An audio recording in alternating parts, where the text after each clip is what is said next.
No, no, no. Nope, that's not in the picture. I'm kidding. And don't focus on my belly, and I'm not kidding. Yeah, well, Okay, should we start? Yeah, go ahead. What's your name? Nancy Welty Clark, Okay. What was your address during the war? 803 South Fairview Avenue in Park Ridge. Can you tell us a little bit about your parents and brothers and sisters while living through the war? My father was an architect and also an insurance salesman, but during the war he went to work for Douglas Aircraft that we used to be at O'Hare, and drawing airplane designs for templates and things like that. My mother had worked for Moheisers, and she went into business for herself and was helping people redecorate and fix up their houses. I have a sister 2 years younger than I am, and brothers 4 and 5 years younger. We all went to Roosevelt and Lincoln and Maine East. I was heavily into anything that was mathematical or scientific or musical, and I was in what they called the water ballet.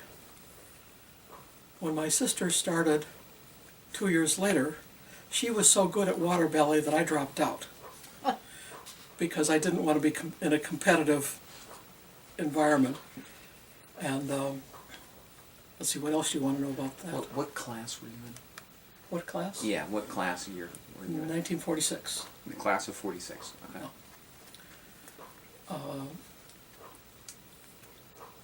My freshman year, I hated study halls. Absolutely detested study halls. So one of the things, several of us, other of us who detested study halls, said maybe we can get, was Mr. Harley at the time, to teach a music appreciation class during the study hall time. So we did that, and we quickly discovered that Mr. Harley was terribly boring. So then we asked him if we could learn about instruments. So he lined us up and said, what instrument? And he had us hold out his hands. I held these out, and he says, bass fiddle. Because these are big. And so we started our own little group instead of a study hall. Pretty soon we were in the concert orchestra and the concert band. And Maine Township had one of the best concert bands in the country those couple years. They were not under Mr. Harley. It was Mr. Serig. He was wonderful. He taught really well. He did little tricks, like you'd be in the middle of conducting, and if you didn't stop right on there, you were playing by yourself. Yeah. And he would swap instruments with anybody in the band if he felt that somebody was not paying too much attention. He'd say, okay, you conduct, I'll play your instrument. And he'd go play their instrument and do it badly on purpose, so that to annoy them, you know. And it was funny, and it served the purpose. And he also taught ear training, harmony. I mean, these were after school. They weren't school projects, but after school we'd stay and do things like that. But because I was good at music, I auditioned for the Chicago Symphony when I was 15, which was positively ridiculous. But the conductor of the Chicago Symphony first had me supposed to play part of Rimsky-Korsakov's Russian Easter Overture. And I just looked at him like he was crazy, you know. Put my hands down. There was no way in the world. That Russian Easter Overture is in 5/1 time. 1, 2, 3, 4, 5, 1, 2, 3, 4, 5, 1, 2, 3, 4, 5, 1, 2, 3. I couldn't count that fast. So he said, well, I don't think you're ready. I said, okay. He says, wait a minute, just a minute. And he puts up Franck's D minor symphony, which I absolutely love. And I could play that. So then he said, well, you're not ready to be in the orchestra. You should come back in a year or two. But in the meantime, why don't you sit on rehearsals, if you want to. So that night I joined the union and started in on a rehearsal. And after the rehearsal, they said, this is the schedule of the concerts and the rehearsals. And any time that we need a substitute, you can play as a substitute.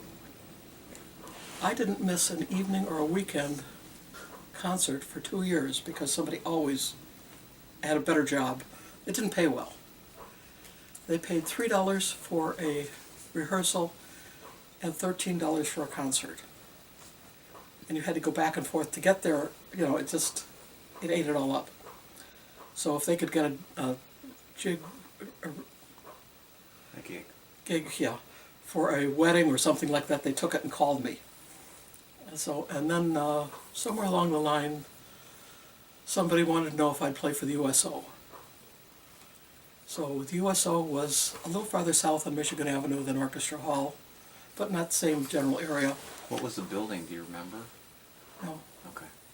I know it was ground floor and it was not very big, but I would, with my bass fiddle that I borrowed from somebody at Maine, I would get the bus from Maine Township High School to the middle of Park Ridge, walk to Edison Park, take the Edison Park bus to Jefferson Park, the streetcar to Michigan Avenue, to Madison Avenue, and then walk to the USO with this bass fiddle. And then after, of course I did that to Orchestra Hall too. And afterwards you'd reverse the whole thing. And when you got home, Park Ridge had rolled up the sidewalks and turned off all the lights. There was nothing. It was, I mean, you can't imagine, unless you've been in a cave, how dark it was in Park Ridge. Because that's before all the glow from the city lighted you up all night. So tell us about, how old were you? You were 16 at this time? 15. 15. And they you were a little hyper about that. So tell us about what was it like actually doing the concerts, and what were the soldiers and sailors like, and did you talk to any of them, that kind of stuff? Actually, we got very little chance to talk to anybody except to answer their requests. They'd come up and say, we want to hear Sioux City Sue, or Doing What Comes Naturally. That was their two favorites. Or Coming In on a Wing and a Prayer. You know, those were over and over again. And another one called The Gypsy that I hated, but Sioux City Sue and Doing What Comes Naturally were fun. And they were all they were dancing? Yeah. Okay.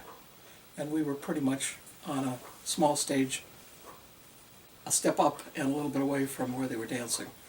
So we didn't really get much communication. And by the time we'd cleaned up at night, they'd all left, so you know, there wasn't much communication except one man who wanted to communicate, who asked for, I don't remember how he got my, yes I do. His father had my name, and so he called my parents and asked if it would be okay for him to come out and meet me. And I dated him for several years. But he was Air Force photographer. And I have in the front hallway a collection of pictures that he sent back, war scene pictures. Some of them are really neat. Old cathedrals bombed out, you know, just weird. Anyhow, I did that. What Till branch was he in? What branch of the service was he in? Air Force. Air Force, okay. Yeah, he was a photographer, so he went different places and sometimes took them from the air, but usually he took them from the ground, different places they went. I guess taking pictures from the air didn't work all that well. But that was one of the things the fact that go back to high school, the water ballet was my main after-school activity. And they'd call it synchronized swimming or something like that now. But we would swim in these atrocious swimming suits. I mean, you didn't want to be caught dead in these things, and that was about the way we all felt about them. They were wool, and they stretched so much when they got wet that we'd sit there and tie knots all over them, literally to make them fit, more or less fit. And then, of course, for the actual shows, we got to wear something else. But in the classes and in the rehearsals, we had to wear these horrible wooden things that the school handed out. And the guys got it better. They got to go swimming nude.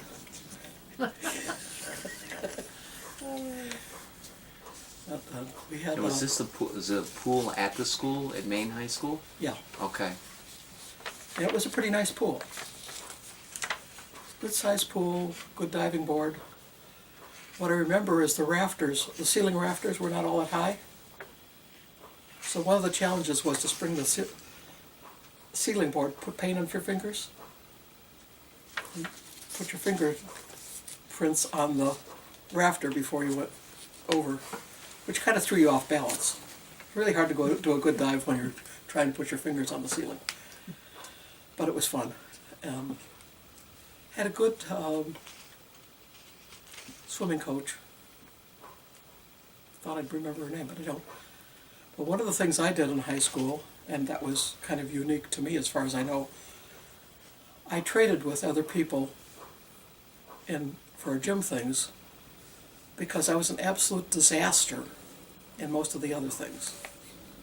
So I'd trade with somebody so that I didn't have to go to basketball or field hockey or something else, and I could always go swimming.